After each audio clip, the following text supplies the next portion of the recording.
Hello and welcome into season 2, episode 1 of Looking Up with Laird. I am Andrew Laird from Sorare Data, joined as always by the dynamic duo Sam Tighe, Harry Trades. We're back. First things first, Sam, you have a beard. I do. Is that okay? Season 2 vibes, I guess, man. It must be it. Everybody. Look, the reality is that I haven't coped so well without seeing you weekly, and it's showing clearly, visually and physically. It's showing. It's been a long old summer waiting for this series to return, but finally, we are back. You waited all off season, right? You just as soon as season 1 ended, you were like, I am not shaving until season 2, and then even now. No, it would be a bit longer if that was the case. I had to shave it in the middle of the summer because I went to a wedding in Canada, so I thought I'd look appropriate and well kept for that. But yes, this is about 2 months worth of beard. Are there no beards in Canada? I feel like it's plenty. Oh no, I just it's a family. Like it's my wife's brother got married. I just thought I'd look, nice and clean and for the photos. Right, of course. Harry, can you grow a beard? I don't know. I actually don't know. I'm way too patchy myself. But anyway, clearly that's not what we're here to talk about. As a reminder to anybody who somehow missed all of season 1, I say that I have no idea how many episodes we did. We just kind of stopped in the summer because Sam was like, I don't want to talk about anyone in the summer. And Harry and I were like, okay, that's fine. But we're back. But essentially the point of this show is Sam and Harry each week will pick 2 players that they think should be improving in the short and long term, whether it's new playing time situation, injury of somebody else that allows somebody transfers. My God, there have been so many transfers. And so we keep all of these in a Sorare Data watch list. It's literally called Looking Up with Laird on Sorare TV. And you can find it. They will be linked in the description of this video. And so that's what we do. Sam, I'm going to start with you because of the beard, to be honest. It's as simple as that. So who are we adding to our watch list today? Fantastic. I knew there was a reason I grew this thing. Well, look, let's start with... it feels right to start with an Aston Villa player because that's my focus. But it is not, and I'm very sorry to say, Boubacar Kamara. If we'd like to carry over an old joke from season 1, it is not Boubacar Kamara. He's doing okay. But there's a player that I'm more interested in here because of the situation he finds himself in, and it's Ezri Konsa, who plays centre-back, right-back, or just generally in defence for Aston Villa. And the alluring thing here is that there's been a lot of uncertainty in Villa's defence already this season, with Tyrone Mings getting a season-ending injury, Diego Carlos recovering from an Achilles tear and limping off at Anfield. And the fact that they didn't buy that many defenders over the course of the summer means that with loads of games to play, they're already feeling a little bit stretched. And there are some players that have clearly emerged as players that will always play. And Konsa's ability to play centre-back in a back 4, centre-back on the right in a back 3, or just right-back, genuinely, sometimes he just plays right-back and they push Matty Cash up to right mid, means that he's just kind of always there. He's never really injured. He's very durable. And his scores are just very, consistent, very solid. He's just always probably going to get you 50 to 60. He doesn't hit heights, as you can clearly see. I don't think he's ever hit into the 80s, or maybe their run all the way to the left did something very impressive. I don't know what. But he's a pretty consistent performer. He has midweeks due to the Europa Conference League. And no matter how Villa shuffle things up at the back, Ezri Konsa always seems to play, which is very attractive to me in just terms of having that dependability. And then when you consider the price, particularly on the rare side, when I looked yesterday, it was about 60 quid. It's not bad. It's not bad for someone who can be just ultra reliable for you, every weekend and then probably every Thursday as well, up until at least February. I will say that one of the things that a lot of people look toward when it comes to firstly, do they have midweeks? And if the answer is yes, okay, what's the situation? But we do see a lot of times where players have midweeks, but don't actually play them. Yep. And so that ends up being the issue. But like you said, Konsa seems to always play. And I mean, you even talked about they kind of have a lack of depth, obviously with the Mings injury and the fact that he can play multiple spots. Yeah, the reliability can't be understated in terms of that. And I will say, since this was a bit in season 1, the L15 for cap modes is fine, also not great because he's kind of just always there. Like he doesn't have the spikes, but certainly still just like a reliable option. That with a 20% super rare bonus makes him a little more attractive too. Yeah, maybe. Not quite got there myself yet. Maybe Ezri Konsa super rare would be up my street. But yeah, you're right, because he hovers around 50. He's never like the kind of key to unlocking a good cap team. I think that's pretty rare. But very often, I mean, I think it happens more in other positions, doesn't it? Particularly in a striker. Sometimes you can get a striker recovering from something and their L15 can be really, really low. And sometimes all you want, if you've got maybe 50 or 55 left for your final player, is someone that you can very much rely on to hit his cap hit. I certainly do that with Wilmar Barrios. I try to engineer the team so I've got 55 points left. And then if that's the case, I stick Barrios in because I know he's going to perform. And Konsa kind of feels like he breaks into that category. And again, the cost to buy in just isn't particularly high. So I see this as a really decent shout. Yeah, I like that observation a lot. It's kind of wild to see 38 starts and the only 2 decisives he had were clearances off the line. Like obviously, like you feel like at some point these guys fall into a goal or an assist at some point. Obviously hasn't happened yet, but you think that if he does get one, the ceiling is quite high because he's, adding 12 to 20 AA on top of it. That if you do get that, you're again, he hasn't gotten there yet, but you're looking at like the 85 point score instead of the 65. He's not particularly famous for it, Laird. He's not great in the air. So he's sort of one of the weaker centre backs in the Premier League when it comes to aerial duels and sort of general aggression. He often rates out as someone who loses possibly too many of his aerial duels. Now, it doesn't seem to hamstring him in scoring, and it doesn't really hamstring Villa too much because they've managed to find a way around that at times. But it just means that if you get him in the opposition box, he's not busting a gut to attack that ball. He's not barging someone off it. Like, that's why he doesn't feel like much of a goal threat, unfortunately, so far. He's just not really that kind of player. But I would argue that he is due a goal just by the laws of nature. Right. Right. Everyone, aside from any outfield player, I feel like at some point has to be able to get in there. And 38 starts with just effectively a Premier League season. And not there yet. Let me see. The clearances off the line. We actually had, was against Man City, which is away to Man City. Clearance off the line is always fun. I don't even see where here we go. And the other one, could have been a monster if he didn't have an own goal in a 5-1 error. I think it was an error. Error led to goal. Yep. Yeah, it wasn't great. I mean, not a great day for Villa, but how he managed to come out of a 5-1 loss with an error led to a goal with 41 is unbelievable. That is really impressive. Yeah, very impressive. All right, Mr. Trades, on to you. Yeah, so my first player is a winger who currently plays for Norwich in the Championship, and his name is Borja Sainz. Sainz. Sainz, right? There he is. Yeah, so he kind of come up on my radar towards the end of last year. I was watching a random Turkish league game. Please don't ask why. As you do. And he was... Come on, we're all friends here, Harry. It's fine. We all do that.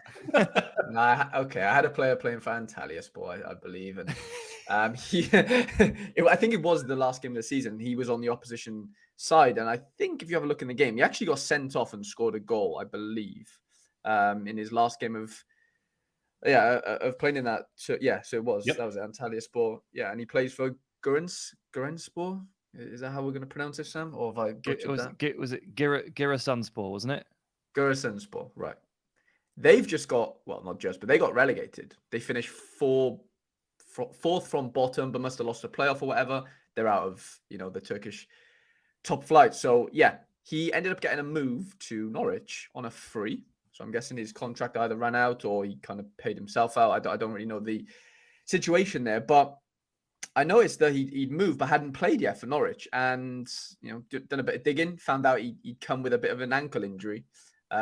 Checked Norwich's sort of Twitter accounts, and he's sort of up and running again. He's training and he's back. Obviously, we're in the international break now, so that on top of seeing Josh Sargent go down injured with I think he's done like his cruciate ligament or something terrible, which will see him out until Christmas time. I know he's obviously a number 9. And I was speaking to Sorare Canary, who's obviously a Sorare user, who's quite big in the predictions sort of scene and stuff. And he sort of said that he's not going to come back and sort of be the first name on the team sheet in that sense, but he's one of the signings that they're quite excited about at Norwich. Out of the the 9 to 10 signings they made this sort of summer, you'd like to think he's going to come in on the wing, but Sorare Canary mentioned Rowe and that other guy on the Fashionat. They're both they've both started pretty well. So he said it's not going to be easy, but the fact that Sargent's out, apparently the manager's not loving Adam Ida up front. They could potentially move one of the wingers up front, or maybe put Sainz up there. He's played there before, in Turkey, albeit. But somebody that's he's just a really, really tricky player, and you can see by his scores in Turkey for a really bad team. He's capable of peaks, and that's something I'm quite interested in. I've put I put my money where my mouth is. I've gone and bought a Super Rare myself, because I looked at the rare price, and the rare price was £80, right, for the new card, and the Super Rare was up for I actually got him off Pavel for something just a trade. But there was another one I played for £180. So the Super Rare at 180, the brand new rare at 80 to 75 or 75 to 80, it didn't really add up to me. So I thought, I'm going to, I'm in a position where I can take that risk. And taking a risk on a Super Rare, it's an older card. It's not the Norwich card, but there's no positional change. And I think he could potentially, break into this Norwich side with a bit of luck and hit the ground running maybe after this international break. And he's £3 for a limited. If I maybe not add it, but he's cheap. He seems really cheap. I think it's 50 quid for a rare right now, older card. They're minting, obviously, the Norwich cards now, but under 23 until 2025. Look, I'm not like I said, I'm not saying he's going to come in and set the world alight, but there's a player in there, and Norwich seem to be excited about him. And if he can, take his chances, I think you could see a decent SO5 player. So, for full disclosure, I was actually going to check the Super Rare cards because I was like, I bet Harry bought one. And then I was going to ask you about it. And I was just like, let it go. He probably doesn't. And of course, he's bought one and led. But guess what? He spent most of yesterday trying to convince me to buy the other one on the market. They were two. They were two. But I woke up this morning and someone else had bought it. So that's just the way I was. Honestly, if Sam wasn't going to buy, I had it offered to me for less than actually what it went for in the end. So it went for $245. I think I had it offered to me for maybe $220, $230, but I said no. Do I need 2 Borja Sainz Super Rares? Probably not.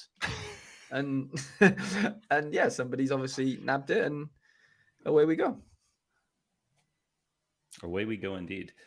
And we haven't really seen anything about whether we're going to get a full. Do we know that all of the championship clubs that they had previously are back? I actually haven't checked that. They've done them individually, haven't they? And they've done them in different sort of tranches, because Norwich and Watford and Millwall are back. Coventry are back. Coventry, was there one more? Yeah. I think they did 5. But there's people going to be watching this going, obviously it's this.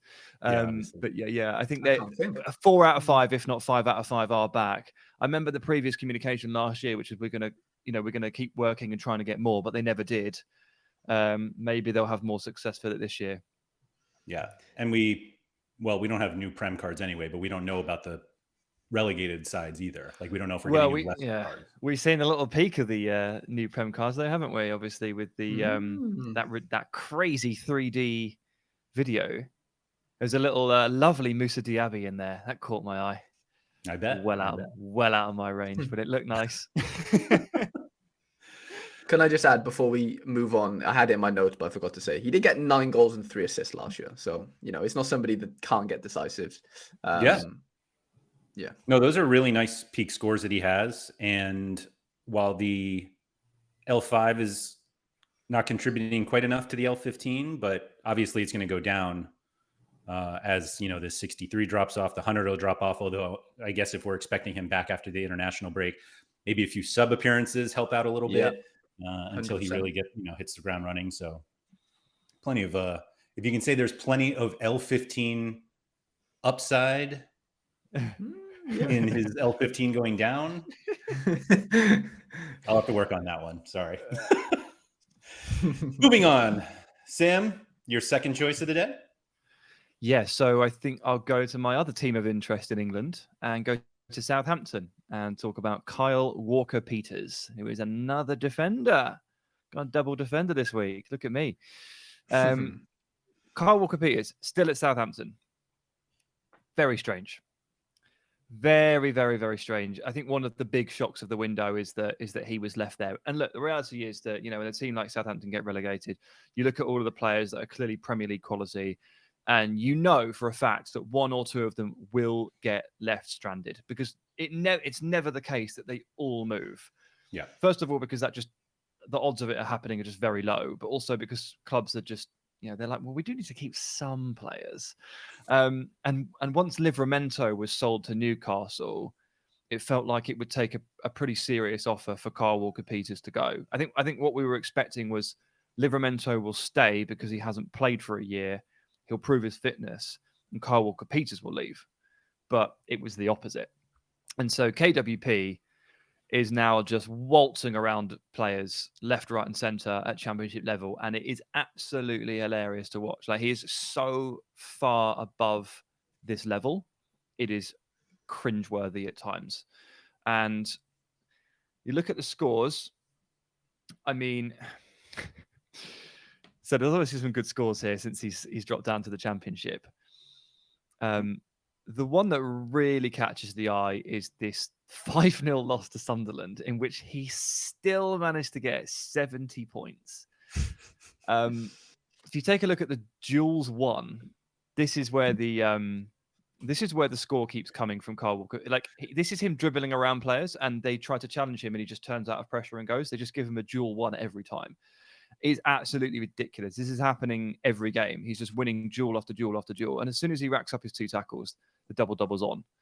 And he's playing for a manager in Russell Martin, whose basically ideal goal is 75% possession and like 70% field tilt in his team's favor. Like, Russell Martin is very much a death by 1,000 cuts kind of manager.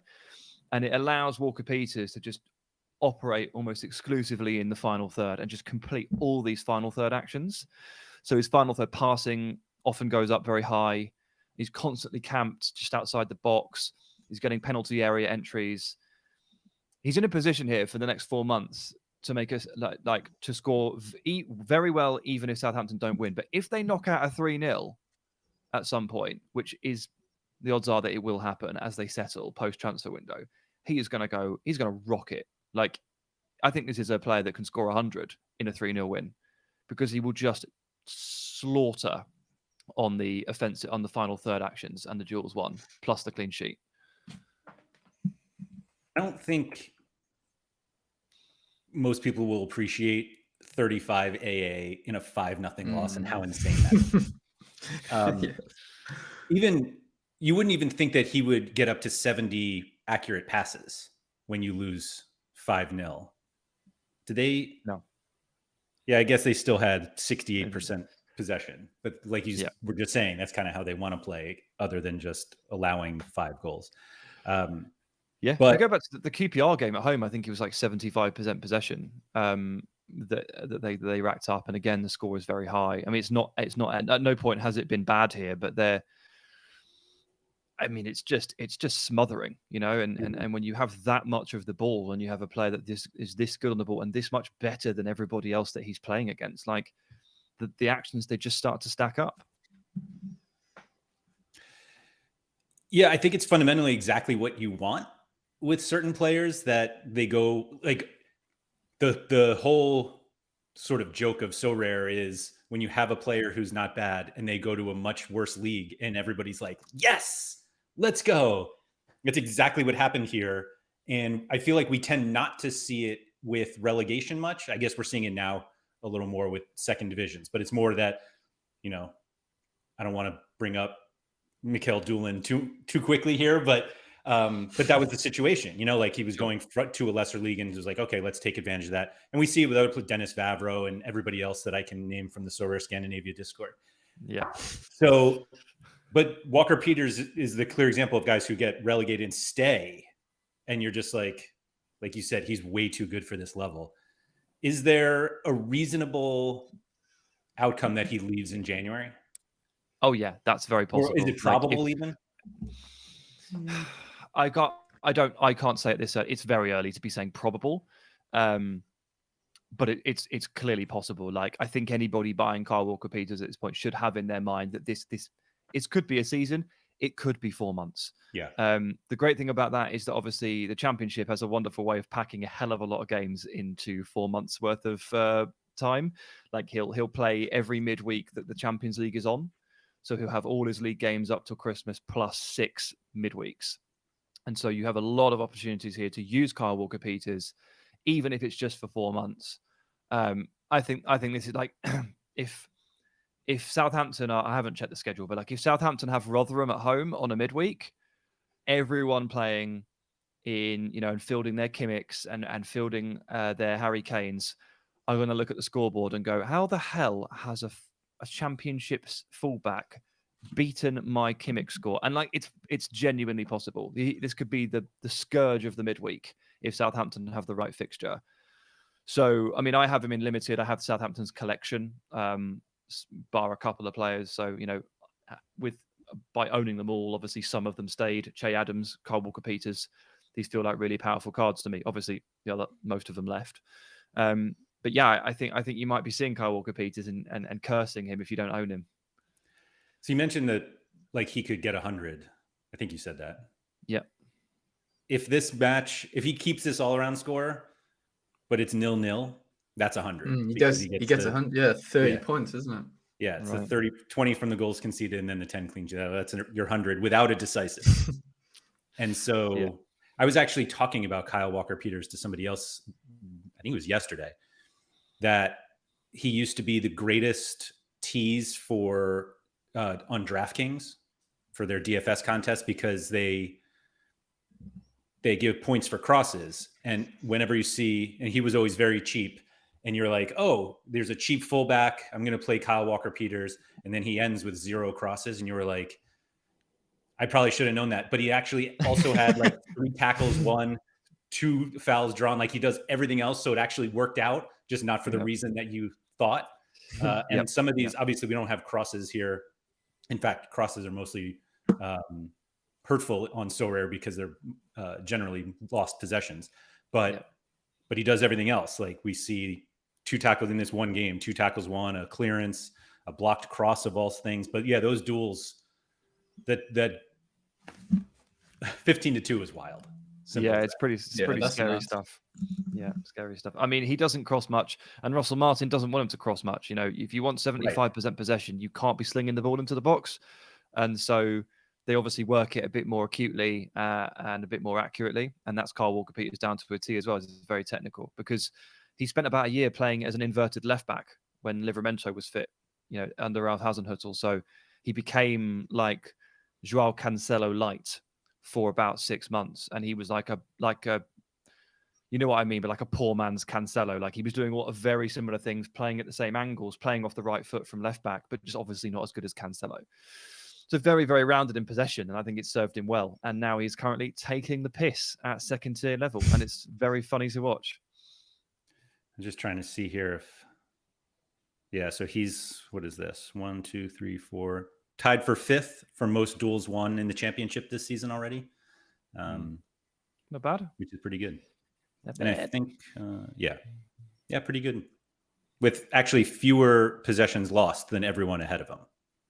As you say, he's not crossing the ball, so he's not just aimlessly lumping it in to lose it. Yep, and he doesn't lose duels, so, right. So he doesn't lose it there either. Anyway, that's him. I'm going to have to buy one. Way. There is a rare on the market right there. There was not a floor price to him yesterday when I decided my players. Damn it, Sam. Hot property. It's a good thing we don't do this show live yet. Oh, no. Mr. Trades, you want to finish us off today? Yeah, so I thought it was only right that, during an international break with my Welsh top on, we would have to include the one, the only Brennan Johnson as my second pick today. I just couldn't. I don't think I could do an episode without, or the first episode back without mentioning his name, to be honest. I'm just honestly just super excited to be able to just see him in a good team, to be honest, at a time where, Tottenham have gone through a transition themselves. And I know it's early days and stuff, but under Ange just looked, really promising so far, especially for those like forward options. It was funny. I think I played my Kulusevski last weekend, and what did they win? 5-1 Tottenham. It was a quite 5-2 in the end, right? And Kulu didn't get one decisive, but between the front, you call it front four, him excluded, I think they had 6 decisives between them. It was stupid. Kulu just didn't get involved, right? So, you throw a Brennan Johnson into there, where's that going to happen? I mean, I've spoken to Sam, and you'll be able to speak at length on this a little bit more. But, the fact that Brennan can play across any of those sort of front 3 positions, 9, right wing, left wing, makes him the sort of ideal, Ange buy, I guess, or player. And I think his pace kind of just, they're all pretty quick, I guess. The Spurs front 3, maybe not Richarlison anymore, but his pace is next level. He's stupidly fast. Might not have the technical ability a Son has. Well, he definitely doesn't.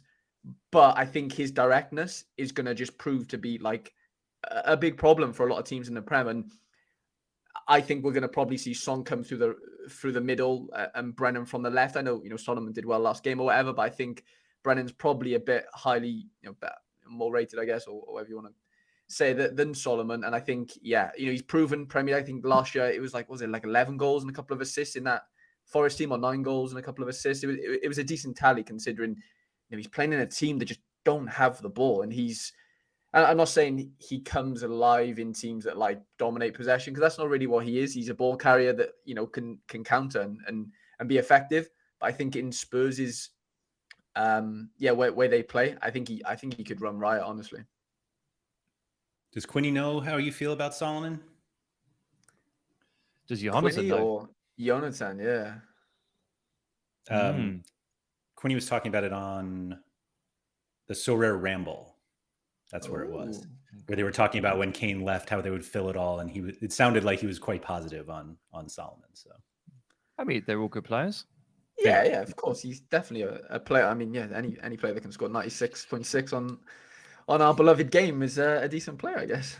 Yeah. What's the realistic time frame that Johnson becomes confidently usable each week? October. I mean, he'll play. He should play. We got friendly Thursday for Wales against Son's South Korea at the Cardiff City Stadium. And then, we play Latvia on the weekend, which is a massive game. And I think you'll play a massive part in that, being away from home. But for Tottenham, I mean, I think, they got Sheffield United at home, game week 4 or 7. Jesus, why can't he, if he's fit from international duty, I don't see why he can't come in there, honestly, and start genuinely. Yeah, it's at this point where you're very thankful for the introduction of midweek competitions for a club like Spurs. So they will enter the Carabao Cup. Sorry, no, they already entered the Carabao Cup. They're out of it. Christ. But the Champions League, they're not in that either, are they? No. Okay, never mind. Jesus. Well then. So that wasn't a bit. I actually genuinely forgot for a second that Spurs really screwed the pooch on all of that. That might make it a little bit tougher, Harry. But they're obviously going to need to rotate a little bit. And the fact that he can play across those 3 positions seems helpful. And I know that Ange really wanted him, really, really wanted him. The pursuit was weeks long. They got it done in the end. But the manager is fully on board with Brennan Johnson, not just as a signing, but also as you will come to hear with Ange quite a lot, as a person as well. He's a good guy, and Ange only really wants to play with good guys. So he'll fit he'll fit and he'll be good, I think. Harry, you mentioned the Premier League stuff last year for Nottingham Forest and how obviously he was a bit of a sort of counter-attacking ball carrier. Mm-hmm. Year before, Championship, I looked back at all of his goals for a piece that I wrote, and obviously they didn't need him to get up the pitch. They were able to move the ball quite cleanly without him. So we maybe saw a bit more of him arriving on the end of things. And, that early cross from the left where he darts in from the right into that sort of what we call the corridor of uncertainty between the defender and the goalkeeper, and arriving on that and being the last touch. I think he's shown in the last couple of years that he could play in a way that Ange will need him to play. Okay, it won't correlate directly to what he did last year at Forest, but the year before, I think we have some evidence to say that he's a good fit for that. Yeah, 100%. I remember looking at some of the formations of Forest. Like, they mainly went with like a 2 up front, and he was part of the 2, wasn't he? In that sort of, right forward situation, I guess. And that's, obviously they're not going to play 2 up front, Spurs, but I think him coming off the right, there's so many different things they can do. It's hard to predict what they're going to do is the issue, but I do think there's a decent space for him. I think he's 14, 15 quid for a limited. Like, do you know what I mean? There's definitely, I'm not saying he's going to come in and be a number 1 guy all season, but if he hits the ground running, there's no reason why you can't sort of trust that in good matchups. And that's the issue with the Premier League. I know Spurs are one of the better teams right now on paper, so they're not always, but they're going to have a better matchup more than they're not. But you look at that fixtures, obviously, Sheffield United at home, great fixture if he's to play, but that's obviously the big if. And then was it Chelsea, Arsenal or something? They got 2 tougher games. So, Liverpool. That's the only, so it's like that's the only issue with the Premier League and having players in the Premier League is unless they play for Man City, you're always umming and ahhing whether or not they're worth their time. But he's playing for a top, let's say 6 team. Like we can confidently probably say that. And he's somebody, I know international breaks and whatever, it's not everyone's cup of tea, but he's somebody that's going to be the main man for Wales going forward, more so than ever, I think. I think the recent change to the All-Star competitions where like the month-long, having somebody that also has reliable international fixtures is huge. Yeah. So it's almost like you're willing to take the extra time for him to break through at Spurs, knowing that 3 times in the next 3 months, he's going to be playing midweeks when a lot of other people are not. And so I think that certainly works in his favor. And don't get me wrong, absurdly tough. No, not absurdly tough, but Wales aren't the greatest of nations, shall we say, as far as SO5 scoring goes. But like we got battered by Armenia at home, so you look at that Armenia away fixture and go, "Oh, that's Armenia," but they're a wicked outfit. Like they're a really good team. Like they actually are. They've got some really good players. Oh, look at Zelarayan, man. Earlier when you Zelarayan scored 100 against us. Latvia away, huge game. I just sat there giggling away. I shouldn't. It's not fair. But yeah, it is a huge game for us, Sam. Don't. Sorry. All right, I think that rounds us out. As a reminder, all of these picks can be found on the Looking Up With Laird on Sorare TV public watch list on Sorare Data. The link to the watch list is in the description. We update it during the show. So if you subscribe to the watch list, you will find out who these guys are talking about before the video goes live. So that's a nice point. Although, gentlemen, we have briefly discussed just doing this show live. Maybe we'll see. If you guys have any interest in having us do this live, leave a comment below that we'll probably ignore, but Quinny will look at it and then he will tell us you guys should do this show live because we are here on Sorare TV. Gentlemen, thank you for that, and we'll talk to you next week.